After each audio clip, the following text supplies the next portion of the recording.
mabandla akhe onke. Amahubo 148:2.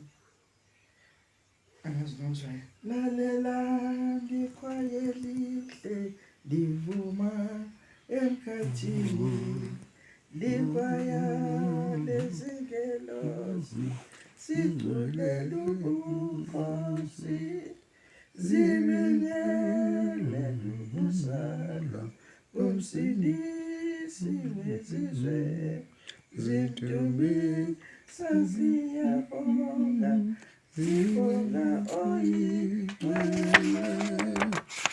Udumo kuNkulunkulu phezulu ezulwini, nokuthula emhlabeni, nenkonzo ibe ngcwele. Ngokuba senizalelwe inkosi yobukhosi, umsindisi nomkhululi, omingunaphakade. Bekufuze lapho yithi umsindisi nomkhululi omingunaphakade. And then qhubeka number 3. Ujumani ngebalusi niye etlema, uzalwe estelini ekanye nezikomo, shiyani imihlambi yenu, nibike indaba enkulu ngokuzala kukaKristu, umsindisi womhlaba. Phakamani nanisazi nansika yezi yakhe, yonihola lendelani, yafike khona, nikwenzeni lalele, ngegolide ngenhlaka, nangemuka nezipho zonke zenu. Yehla moya oyingcwele, phelekezela thina, size sibonane naye, oyinkosi yezizwe. Siyamkhulanga umoya ngenhliziyo emhlophe, siyakhwaba phambi kwakhe, siguqula amadolo.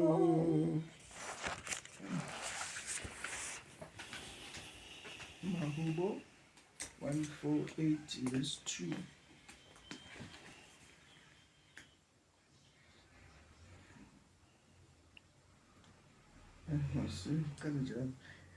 Izulu nomhlaba makudumise uJehova. Haleluya, dumisani uJehova ezulwini, nimdumise kweliphezulu. Mdumiseni nina zingilosi zakhe zonke, nimdumise nina mabandla akhe onke. Dumiseni nina langa nenyanga, nimdumise nani zinkanyezi zonke ezikhanyayo. Iculo lokudumisa uNkulunkulu. Umbhala uthi haleluya, dumisa uNkulunkulu. Uthi mdumise izingilosi zakhe zonke, nimdumise nina bantu mabandla akhe onke. Mdumiseni nina langa nenyanga, nimdumise nina zinkanyiso. uNkulunkulu ufanele ukudunyiswa, ufanele udumo, ukuthi sidumise mabandla onke, sidumise njengoba siyekhuleka. Kufanele ukuthi sibe nesikhathi sokumdumisa uNkulunkulu, simdumise noma sikhuleka, noma senza simdumise imisebenzi yakhe yonke asenzele yona.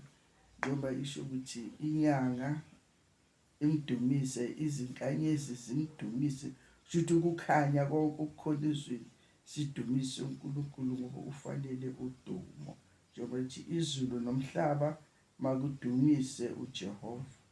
Namanzi ahambayo ezintabeni ehlayo egeleza, uyezwa noma mhlawumbe usendaweni enye ungawaboni amanzi, kodwa uyezwa ukukhala kwawo nendaba ukuthi kunamanzi la akhalayo. Shuthi nje nawo ngokuhamba kwawo ayamdumisa uNkulunkulu. Inkanyezi zikhanya lephezulu nazo ziyadumisa uNkulunkulu ukuthi uNkulunkulu mkhulu ufanele udumo.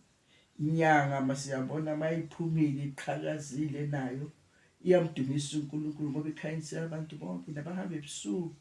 Uyakwazi ukuthi ubona lapho ehamba khona kukhanya kube ngathi kusemini. Ilanga-ke lona-ke yamkhulumi ngoba liyamdumisa ngokusikhanyisela, lidumisa uNkulunkulu. Imisebenzi yakhe yonke ayenzile uNkulunkulu imnikeza udumo. Sike kwenzile konke lokho wenza thina abantu wasifani simfuze.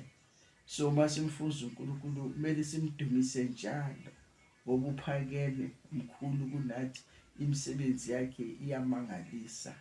Kumele silethe udumo njalo kuNkulunkulu ngoba wathi mdumise nangendodana yakhe eyeza emhlabeni yadela ubukhosi bayo, yeza yazohlushwa emhlabeni njengomfokazana.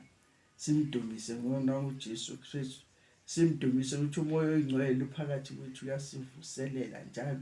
Lapho sihamba kabi, sihamba wrong, uyakhuluma nathi asivuselele ukuba ngoba oyezela lokho ukuthi azosikhumbuza, azosivuselela ngoba kube bengekho indaba kaJesu Kristu ngabe yakhohlakala ukuthi weza, hayi kuphelile, hayi akusakhulunywa ngaye, kodwa ngoba umoya oyingcwele wasalela ukuthi azosiduduza, azosikhumbuza ukuba simdumise njalo uNkulunkulu.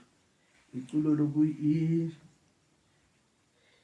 ilokhuzana ichapter yokudumisa ngoba lokuyibheka ilokhuzana ilokhu yakhuluma ukuthi mdumiseni uJehova emhlabeni nina mikhomo nezinto zonke izinto ezisebantu, konke okukhona okuphilayo okunomphefumulo okuphefumulayo.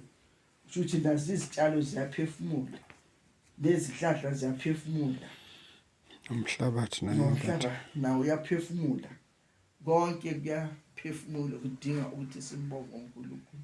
So ubani ongangaye olawula zonke lezi zinto lezi ukuthi zimnike udumo uNkulunkulu.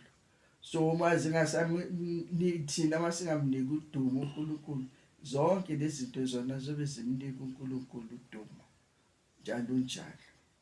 Amen. Uthi izulu nomhlaba makudumise uJehova. Haleluya. Dumisani uJehova ezulwini, nimdumise kweliphezulu. Siyabonga. Likhuluma ngodumo, likhuluma ngokudumisa uNkulunkulu.